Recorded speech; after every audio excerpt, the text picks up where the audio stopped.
the meeting of the Environmental Protection Committee today, the 9th of December at let's just call it 1:05. Okay, so if nobody, does anybody have any corrections to the minutes? Then they are approved.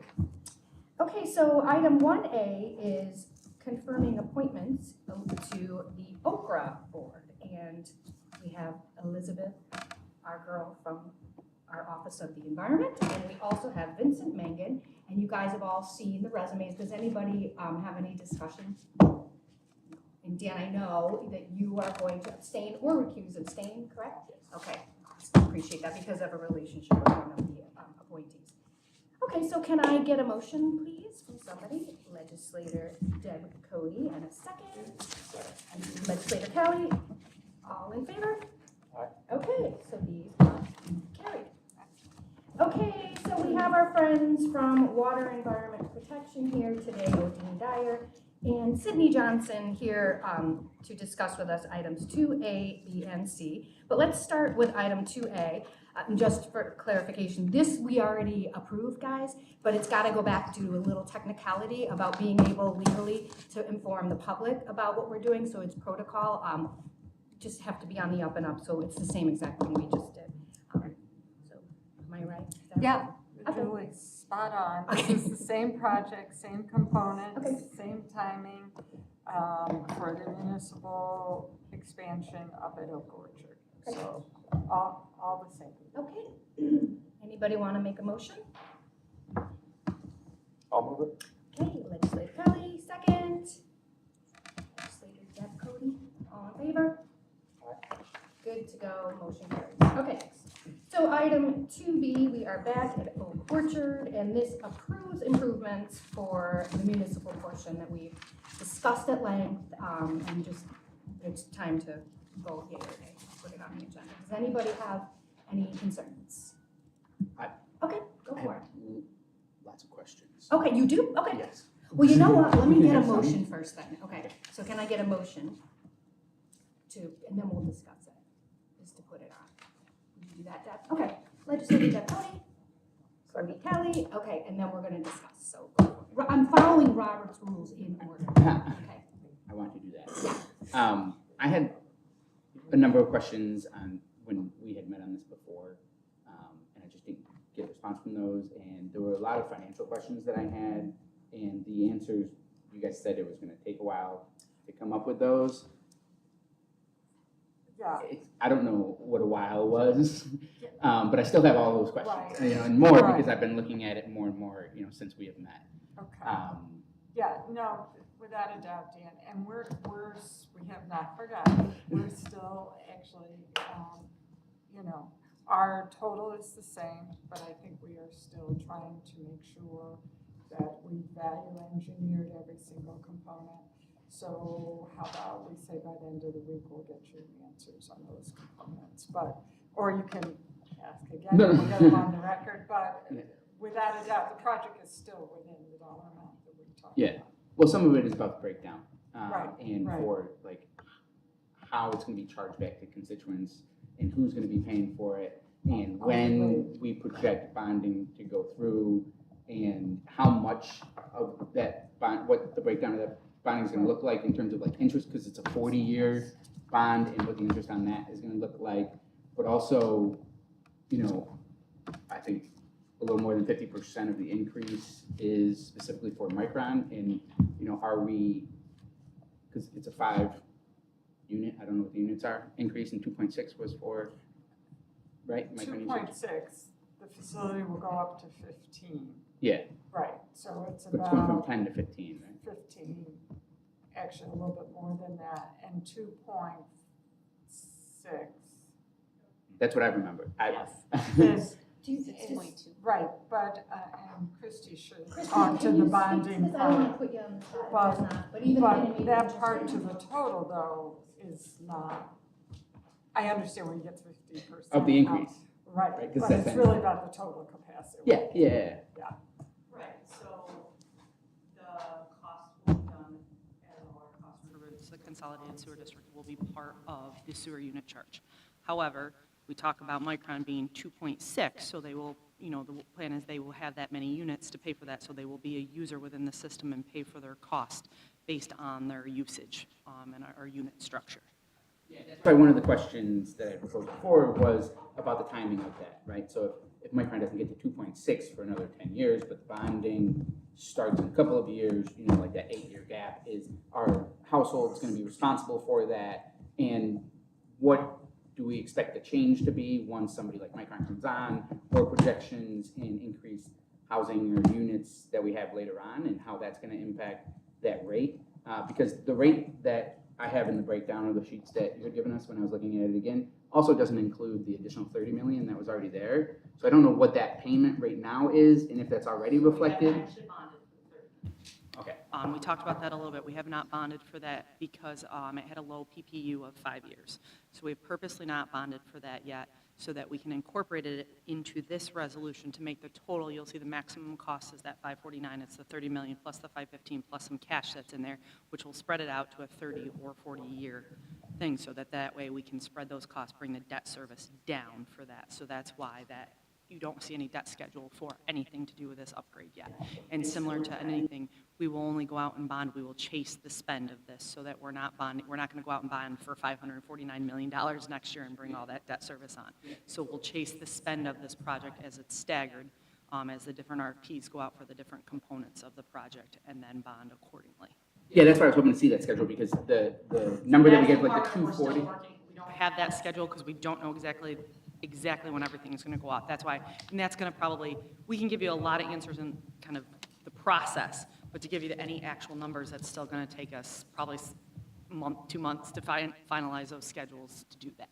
And so in terms of this process, having been sitting here for a while, this is typical of your process? I think it's just, it's a larger number and something that's, yeah, so I can see what you do. But this is like part of the process that's typical. And Dan, to help, and maybe, and Christie's right, you know, everything is really kind of sequential throughout this project. So the substation, which I think we talked about, which will go first, that's about 3% of the spend is at substation because of the need to update and increase the power. And then the outfall pipe will go next. That's about 5% of the project. And then we look at the bridging and the upgrades. The upgrades, and I think we talked about this before, that's a huge chunk of money. That's about 80% of that spend. So as Christy talks about how that money will get, those tranches of money as they look at it, you know, there's kind of this build up and then the true upgrading the headworks, that's the really big chunk of the spend. And the reuse is about 8%. Yeah. So I understand that you have that information. You've worked very hard on this, I assume. But, you know, for me to be able to see kind of that break, like, you know, A timeline kind of thing, or is what you're wanting, like? So a timeline, because that's what the taxpayers' impact is going to be, and over that time, of like even, you know, in year chunks, like this year, because that 240 number is for all of it, you know, and when does that kick in? Doesn't include the 30, so how much of that 30 is going to be included? What 40-year bonding isn't normally what we do, right? Typically, we do 30 years. Typically, yeah. So this is like 40 years, and what? Not necessarily.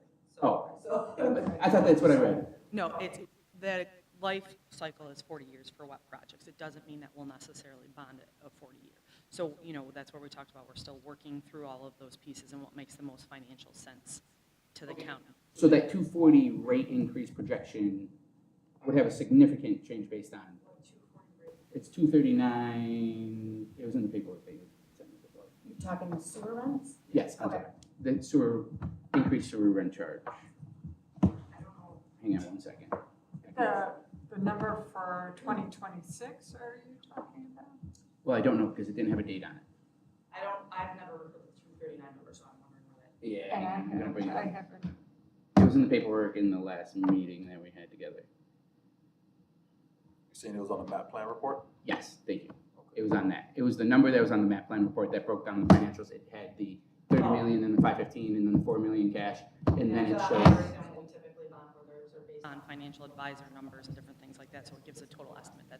It'll probably be less than that. So yes, I think an offline conversation to answer some of your questions would Yeah. help you. Yeah, and that's why I was trying. Yeah, that's why we had that offline conversation. I was trying to ask for those, you know. But I'm trying to give a picture of like what I'm thinking about, and in approving the project, like, just to see all of that, to understand, you know, what that impact to taxpayers is over time, when that's gonna kick in. Right. Because like my original point of the concern around taxpayers, you know, having an increased burden before anything significant is built in terms of housing or Micron or anybody else that's gonna come on board, that's gonna help take advantage of the improvements that we need and what that's gonna look like in terms of timing for them that are there, because it's gonna be a significant burden, right? I mean, if it's gonna be that 250 plus the 30 million plus whatever else is gonna come along, if we go to a 30-year, it's gonna have a significant impact on what people are gonna have, and for how long is that going to go through? You know, it's just all things that. Yeah, no, I think I hear, and I think as Christy answered, you know, they're still working through all those numbers and that timing. But remember also too,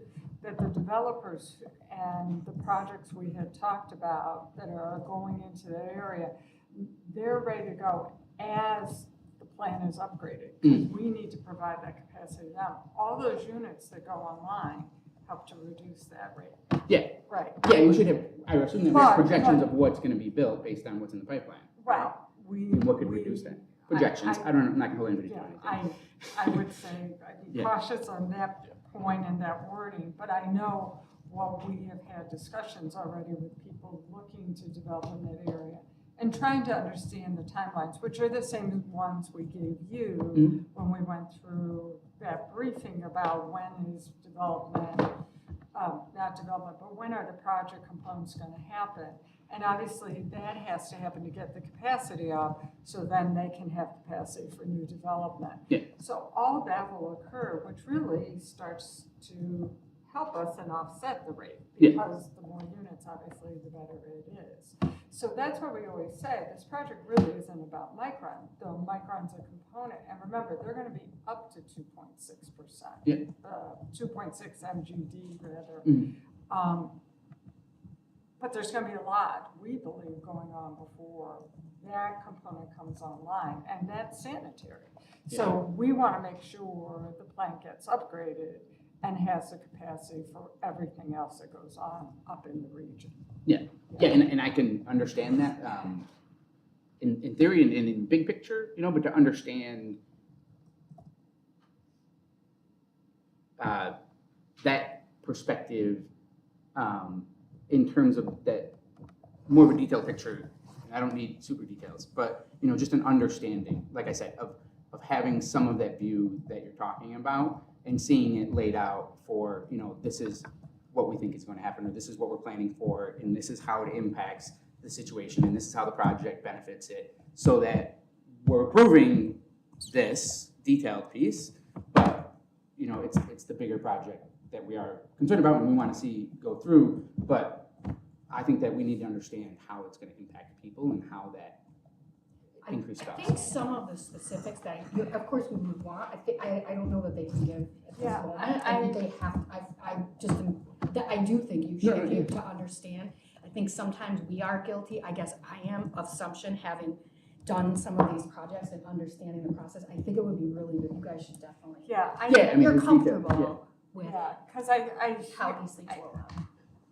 I hear what you're saying in totality, but I think a lot of these components are in work and in process and coming, which would be standard process that finance would do on any project, whatever size. Obviously, this is a much more significant one. But I think those components from the financial end are coming. What we know for sure, which I think we've shared, is we know the sequencing of the projects. We know what each one is, its component and why it's important to get the capacity up in the plan and make sure the plan is able to service the entire Oak Orchard area. I think that's really the focus. Yeah. Because that's really why it's a ratepayer project, and it impacts for the better because it is ensuring that there will be adequate, and I wouldn't even say adequate, I would like to say, OD may shoot me, I'd like to say ample capacity will be available, which it should be, because we couldn't tell you today a number of growth, but there's studies, I mean, the county executive's office has done their homework and done it several times on development and growth potential up in that area. That's what we want to make sure that we can provide that capacity. Now, if it goes over, obviously, then we would go back and look at the size of the plan and what would be needed. And in the meantime, we're also building in, and again, Odin can correct me, because I'm not the expert, he is, but, you know, we're also putting a little bit of redundancy in there, because we've learned some lessons. The substation will have redundancy. So that protects the power up there, and the plant being able to run, as you remember, you know, if the power goes out, we have backup. Yeah. So those are the things about protecting and providing ample services into an area. Yeah, and Yeah. I can definitely appreciate the need for this and, you know, what we're doing here. I think I like that you said that the team has done their homework, and I believe that. You know, I think that as legislators, our homework is to get like the summary of that, because we don't have to be in the details that you guys are in, right? But to get the summary of that and then to understand it at the level of what we should expect in approving probably the biggest project that the county has had, right? And so if we're going to approve something that has such an impact on people, I just think that then that homework steps up a little bit for us. That's my personal perspective. And what we need to know in order to put that burden on taxpayers.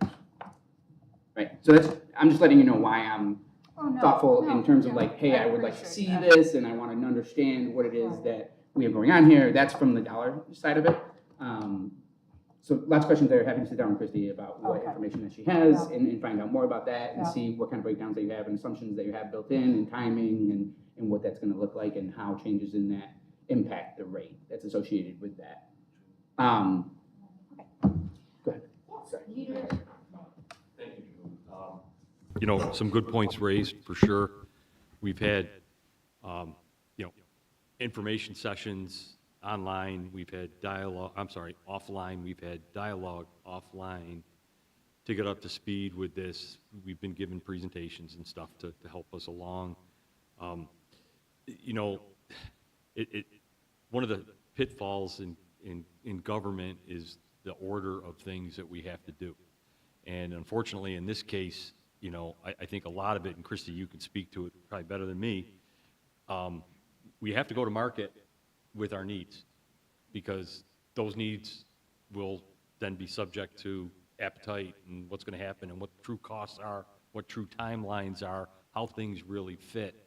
And in order for us to go to market, we have to do bond authorization, you know? So it's kind of it's just the way it's done. And here it's a lot to swallow, for sure. You know, it's the biggest thing I think we've bonded for since I've been here. You know, but I think Dan's questions and Julie's comments speak to, I think, some serious needs of this body in terms of communication. One of the things that was casually answered at the last meeting, which was kind of good enough, that maybe should be answered more formally this time, is like a scheduled, regular report on the progress of the project, which you said yes you would, but hey, let's put on the board every 6 months or 3 months or whatever. And I think we should commit to that now, because the only way we're going to stay on task and synced up, all of us, is to have that information and to be informed. As soon as that starts slipping away, as soon as we start forgetting about it within our process, because this is a real long-term project, that's where things start going off the rails, and we can't afford for that to happen. So I would suggest, Sid, maybe you guys commit to right now, at a minimum, 6-month review. Every 6 months, you guys are coming in and give a full report on spending, the progress, how you're doing with the milestones set up for the project, all that kind of stuff, because I think that's really important. I mean, I believe, and I'm just one person, and I'm not voting here today, that we've been given enough to make that holistic decision. Christy said in her comments that we're only going to spend we're going to chase the spend. So that protects us. Let me think of the worst case scenario down the road. We're protected from that because we're only going to borrow incrementally what we need through the course of the project. So I think those are just points worth mentioning over and above the information that we've received. Again, we have to, unfortunately, we have to approve the whole project so that we can go to market, because without our authorization to borrow, this is approving the project, but then ultimately we got to approve the borrowing. Nobody's going to submit a proposal until they know we're serious. That's just how it works. And we can't preclude ourselves from any aspect of the market because we're being overly cautious. I'm not suggesting that you're being overly cautious. I'm just suggesting that you have questions like we all do. Top concern end to end on this is that residents are paying for what they're using in this system. Micron and or supply chain or industry in general are paying their part. I think you guys did a really good job explaining that through the process. I think we all want more detail as we move along. There's only so much you can say at each juncture, but I know personally I was left with a sense that you guys covered the base, and short of asking for blood or something like that, I don't know what else we can do but get the word of our experts and trust what's coming before us to make a decision. So That's the thing, there's a trust level. yeah, Right, and if you're gonna vote, through my experiences, my conversations, I feel perfectly comfortable with this. Everybody should, so I am gonna take a vote today, but I would encourage everybody to have a one-on-one. And also, you're gonna see next in item 2C that we can authorize bonds, but then you don't necessarily go up to the max depending on where you come in. So it is part of process, but I think it's really good that you're bringing out your personal concerns, you're representing people, and communication is planned. We'd be Not happy wrong. to do that. And you did a great job last meeting, I really felt, that was my favorite presentation. Very thorough. Well, let me say, I think it is a good point, and I actually did write it down because I put updates given committee meeting that we need to be back here on a regular basis to give you those updates. But the one thing I will tell you is that there's parts of this project that move very slow, and we're in one of those periods, believe it or not, even though we need this done. And then there's parts that will start to pick up and go faster. But without a doubt, there's a lot of people behind the scenes doing a lot of homework, doing a lot of value engineering. The other thing I would say to you is that we are very concerned that we put out to the vendor community a very realistic idea of what the project is. But remember, we're going out with, I won't say it's concept because it's starting into design, but it's still forming, as it goes. And I think that's the part, and I appreciate these comments. We need your trust, and we're happy to come back and keep updating you on that, because quite frankly, we are all the teams who are working together are trusting each other that we are making good decisions. But I will tell you, despite all that, commercial customers have guidelines of what they can use in the Oak Orchard system. Micron will have a user agreement for their use because obviously, to the point, they're a significant customer. But we are doing a lot of work and having a lot of people look at those things, so we have best practice information as we start to put those structures together. But we'll be back here to update you, and we'll come as often. I think 6 months is good because I do think, sometimes there's a little bit of creep to the project and then it'll speed up a little bit, but we're happy to do that. We had at one point in prior, when stuff was going fast, we had a monthly update. So whoever's sitting in the seat, you can gauge where you are and do that and plan that out. I'm happy to do that. We did do that, right? Yeah. We had Shannon come in every month for a while, so, until it teetered off. Yes.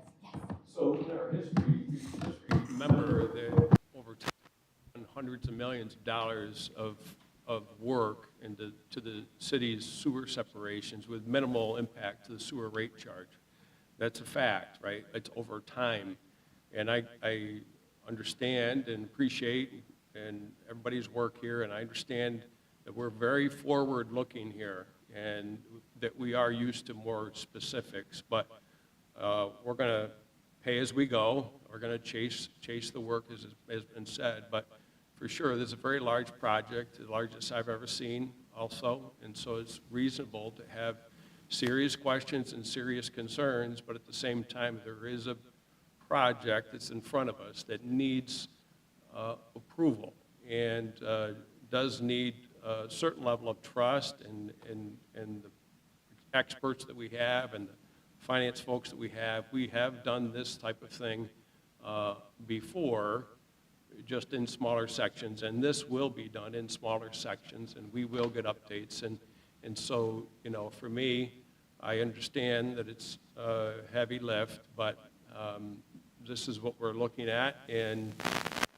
from my perspective, it will be the new normal of some very large, heavy lifts coming before us as we really charge towards this and try to get it in the ground, try to get this community as a whole.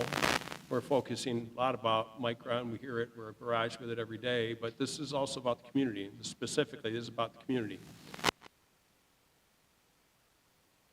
Housing too much, if we don't have a place to put challenging, but you know, we all have to stick with it and do our best to understand so we can get ourselves there to a place of relative comfort. Anybody have anything else? I have a million other questions, but I'll meet with them. That's good, bring it. Just, Yeah, go can I ahead. ask one Absolutely. operational thing? Is the operation of this is going to go to 24 hours, right? So Once it's built, plant? yeah. Oh.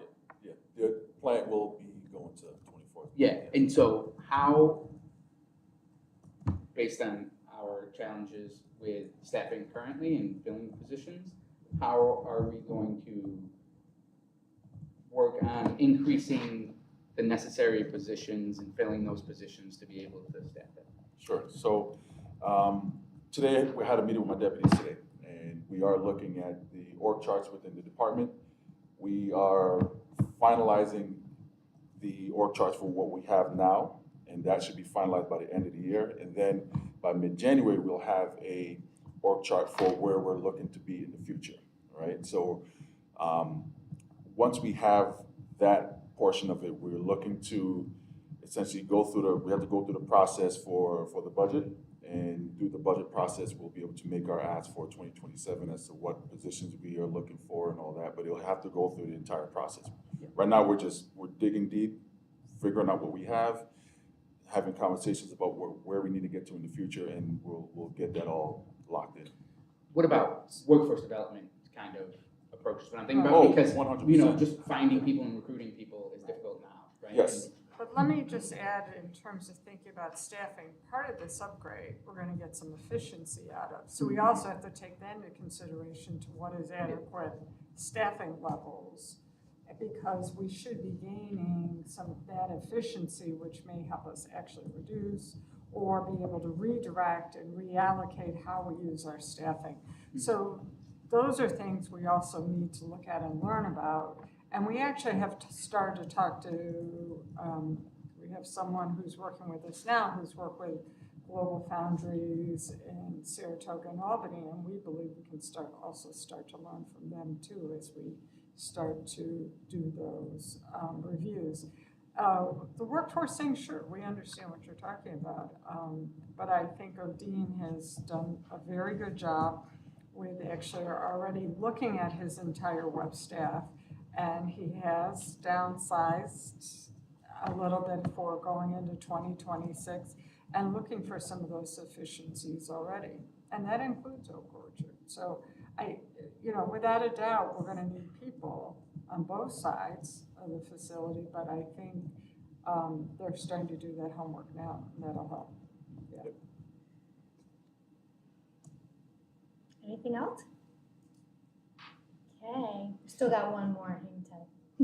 Okay, thank you so much. Okay, so I am still going to take a vote on item 2B, and we have a motion and a second, so I'm gonna ask for anybody in favor? Aye. So we have 4 ayes and 1 nay, and the motion carries. Nay. Okay, so the motion carries. And thank you for the conversation. It's all really good and important. Okay, so item 2C is just informational. These guys are authorized 549 million, excuse me. Don't we wish? Approved. Marty. I can do it for you. So it's a 549. No, okay. Million. And today we're going to talk, these guys are going to talk a little bit about how we got to 515 and just explain what this was about. Yeah, Thanks. so again, let me go back to, because I think the percentages work the best in this. Again, as you look at this upgrade and expansion, Municipal again. and Municipal. this is all the municipal side. The real guts of the project, that about 80% is about the headworks, the clarifiers, the MDR system, biosolids. That's really the plan. And as when we put up that slide, as you see, that plant's about 50 years old. So by the very nature, it's probably due for an upgrade. But the things we're going to do before that, the substation because of the power needs, because we're going to need more power. Those are the things that are small components, but have to be in place in order to do the big project. And that maintenance of plant operation, what we call the MOPO or the bridging project, that's critical because that gets us capacity right away. And that helps to stabilize and have that capacity in place while we do the full headworks and all the other components of the project. So, 3%, 5%, 3% all sound very little, but they're all necessary building blocks so we can do the big part, which is the 80% of the project. And keep everything moving while you're in construction of upgrades. Okay. And again, this goes back to the trust factor, but please trust us when you know each one of these components will still continually be reviewed and checked. Those, wherever we can value engineer, we will do that. And so the true cost that you're asking now is 515. Okay. Yes, because the 30 we already talked about. Yep. Yeah.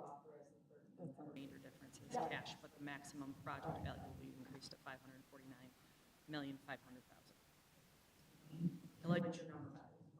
I wish. Got all your numbers down. 30, 80, okay. Does anybody, yes, go ahead. I just This want is to, just information. no, I understand. While I have a lot of concerns and questions about this, I do appreciate the work being done and the goal that's trying to be achieved here. It's not about that, it's just, I feel as a legislator, in order for me to vote on something, I just need a certain level of information, and without that information, I just don't feel comfortable. But, I mean, we all have our own individual thoughts. I just don't want people to think that I'm against the project, or that, I respect everybody's professionalism and the work that they do, just without seeing that information, it's just hard for me to take on such a project with such a cost. Anybody else? Okay. Well, thank you very much. Thank you. We are Thank adjourned. you all. Oh, wait, we've got a personnel resolution. Yeah. Oh, my gosh. We're ending on a high note, Julie. Okay, my glasses are down. Wait a minute. Item 3A. You guys, thank you very much. Thank you. Happy holidays. We'll see you again before then. Because when Tim said a very elemental piece, I thought he said elemental peas. He did. Okay, Carl Hummel, you are here. Can Yes. you give us some info on item 3A? Yes, we have a personnel resolution to do a civil service section 70.2 transfer of function. Over the past few years, the personnel department, which processes a good portion of the payroll for the county, has been consolidating and taking over the processing for other departments. We're bringing them on slowly. Up till now, we've been doing it with staff that we have on hand and then filling positions that have been authorized through the budget process. We're now maxed out. We have 7 people processing payroll for 19 county departments, where More than 5 years ago, when all departments were doing their own, you had 1-to-1 or sometimes 2 or 3-to-1 people in a department doing one department's payroll. So we flipped the script on that by gaining efficiencies. Staff there does an excellent job, led by our director of payroll, who's with me, Andrew Stanfield. So we're at the point where we need to continue to consolidate to bring on 2 people processing payroll at WEP. It's a clerk 2 and a clerk 3 position. So we would transfer the positions. Positions would move from the WEP roster to our roster. The people who encumber the positions would then become personnel department employees. At the moment, we're probably going to leave them until we get some training up and some do some work with that. But eventually, we would move them into the personnel department where we have, when we redesigned the 11th floor, we built in extra space anticipating bringing on these folks. We're going to have to probably come back to you again in 26 as we finish off the consolidation. We still have a few more departments to do. But that's where we're at right now. That's what it entails, and happy to answer any questions. So it's just, they're obviously not just working for WEP. When you transfer them, they're just Right, so what'll positional happen is, transfers well, over to the you guys. 2 people that do the work for WEP will come over and continue the process. Right. WEP. Over time, though, they will learn other payrolls, and Andrea will figure out the best people to be working on what payrolls, because right now, the 7 that we have back each other up.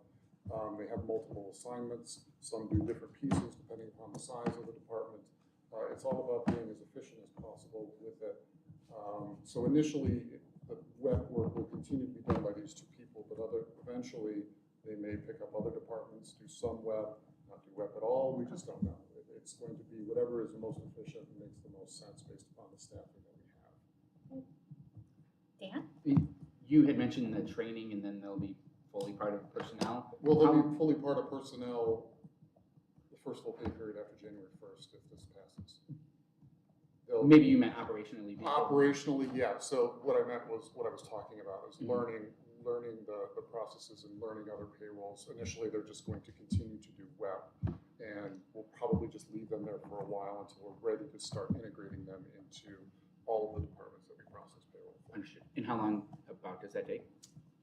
6 months, a year? It depends.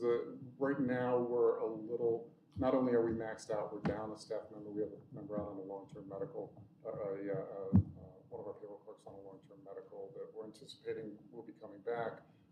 So it's kind of in flux. Normally, we could get it done in a couple of months. It might drag into the spring a little bit. Yeah, it will be in the first part of 2026. Okay. Yeah. Anybody else? Okay. Oh, yes. I guess it's related to the roster and the duties, but a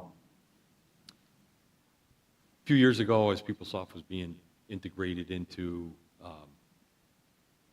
taking over payroll, there was still a lagging audit process that sat in the comptroller's office. Has that gone away entirely, or is that still something that PeopleSoft took care of it? It's automated, or?